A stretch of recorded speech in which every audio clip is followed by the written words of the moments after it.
The world paused that evening in London. Fog rolled gently over the Thames, golden street lamps casting a soft glow on the cobblestone streets. Cameras flashed in relentless bursts, capturing gowns that shimmered, smiles that flickered, and the quiet hum of whispered speculation. Every click of the shutter punctuated a growing tension in the air, an anticipation that seemed to electrify the very air. Amid the glittering crowd, one presence seemed to freeze time itself. Catherine, Princess of Wales, stepped into the Grand Hall with the poise the public had come to expect. Her posture regal, every step precise, every gesture deliberate. But something was different. There was a softness in her eyes, a subtle glow along her cheeks, a radiance that defied even the most practiced scrutiny. It was almost imperceptible, yet unmistakable, a presence that spoke louder than any headline or flashing camera. Whispers spread like wildfire. Sass Royal Baby 4 began trending within minutes, igniting social media with speculation. Photographers leaned forward, snapping every angle, analyzing the faintest details of her posture. Experts dissected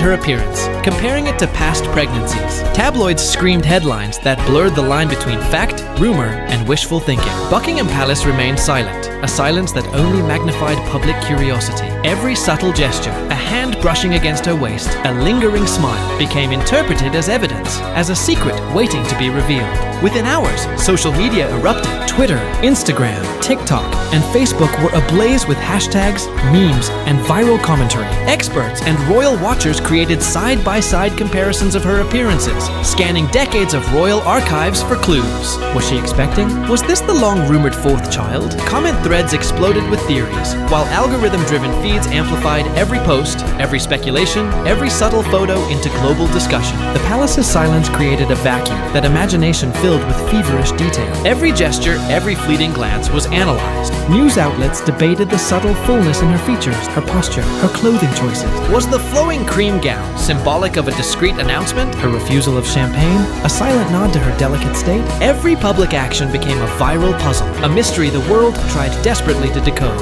Months of limited appearances had made Catherine's return monumental. The Grand Hall, decorated in warm golden tones, glittered with chandeliers, their reflections dancing across the marble floors. The murmur of conversation punctuated polite laughter and clinking glasses, yet all of it seemed to fall away when Catherine moved through the room. Draped in her flowing cream gown, she radiated elegance, effortless, commanding, yet tinged with a softness that hinted at a personal story, yet untold. There was a quiet fullness in her features, a maternal subtlety that defied the polished facade of royal formality. Every glance she cast was scrutinized, every smile dissected, every slight motion weighed with meaning. Even declining champagne, an action seemingly trivial to ordinary observers, was interpreted as another piece of the puzzle by those attuned to royal body language. The digital world exploded, sharing and analyzing each detail within seconds, reinforcing the narrative that something monumental was unfolding quietly behind palace walls. By the time dessert was served, the frenzy was unstoppable. Social media had become a whirlwind of speculation, trending faster than any previous royal announcement. Analysts debated side-by-side photos, comparing them to Catherine's prior pregnancies, archival appearances, and even unofficial palace imagery. Rumors intensified. Was Catherine secretly pregnant? Was the royal family preparing for a fourth child? The public attention became all-consuming. Every carefully posed photograph, every casual hand resting on her midsection, every fleeting glance captured by a camera was scrutinized for hidden meaning. And amid this, Catherine moved with her usual grace, aware of the storm she had quietly set in motion, yet unconcerned, her poise remaining unshaken. Then came the disappearance. January arrived with hush across media outlets and palace corridors alike. Catherine vanished from public life. Appearances were quietly cancelled. Statements grew repetitive, vague, citing ongoing medical care. Social media erupted. Tabloids speculated tirelessly. Illness, emotional strain, tensions within the monarchy. Every rumor added pressure to a situation always intensely private. Inside Adelaide Cottage, the truth was known to only a handful of trusted aides. Every precaution, unmarked vehicles, discreet medical appointments, rotating staff, was orchestrated to shield Catherine and the life she carried from relentless scrutiny. Silence was not avoided, it was protection. Every move was meticulously calculated to preserve both safety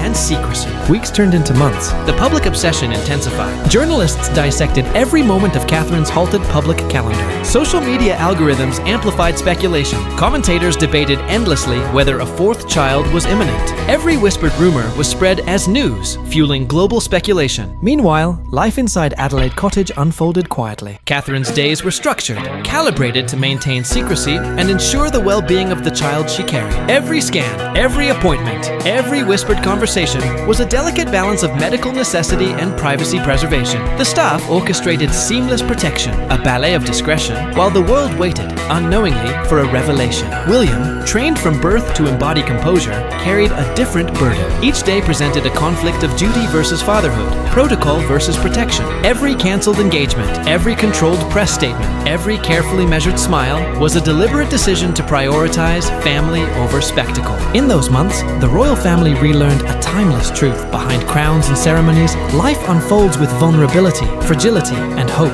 William and Catherine navigated fear, anticipation, joy, and privacy simultaneously, balancing public expectation with intimate family reality. Catherine's private life during these months was filled with quiet moments. Morning routines of tea and reflection, medical checkups, soft conversations with aides, nursery preparation, and fleeting moments of laughter with her children created a delicate rhythm. Every day, she confronted both the miracle of life growing within her and the burden of public attention she could not escape.